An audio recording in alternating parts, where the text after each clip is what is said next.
نحمدہ نصلی علی رسولہ الکریم السلام علیکم ورحمۃ اللہ وبرکاتہ۔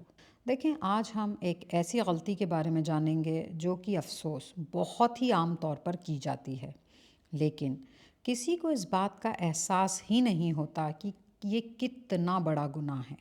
اللہ کے رسول صلی اللہ علیہ وآلہ وسلم نے اپنے صحابہ سے فرمایا، تم لوگ جانتے ہو کہ سب سے بڑے گناہوں میں سے بھی یہ ایک گناہ ہے کہ انسان اپنے والدین پر، اپنے ماں باپ پر لعنت بھیجے۔ تم میں سے کوئی شخص اپنے ماں باپ، اپنے والدین کو گالی نہ دے۔ تو پھر اب صحابہ نے حیران ہو کر آپ علیہ السلام سے پوچھا، اللہ کے رسول صلی اللہ علیہ وآلہ وسلم، وہ کون شخص ہے جو خود اپنے ماں باپ کو گالی دیتا ہے؟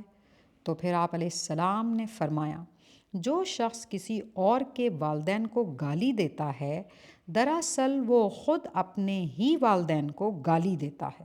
اللہ اکبر! ذرا سوچیں اس بات کو، ایک لمحے کے غصے میں نکلی ہوئی بات، غصے میں نکلا ہوا صرف ایک جملہ آپ کی زبان سے، اس بات پر آپ علیہ السلام نے کیا فرمایا ہے؟ یہ سب سے بڑے گناہوں میں سے ایک گناہ ہے، اور یہ گالی اس کے خود کے والدین کے لیے ہی ہے۔ جی، but one thing is very important, we should always remember this. Islam ہمیں اپنی زبان کا خیال رکھنے کا حکم دیتا ہے، اپنے لفظوں کو سنبھل کر بولنے کا حکم دیتا ہے، اور تو اور اپنے والدین کی عزت بچانے کا بھی حکم دیتا ہے۔ اسلام تو ہمیں یہ سکھاتا ہے کہ ہم کسی کو کچھ برا نہ کہیں۔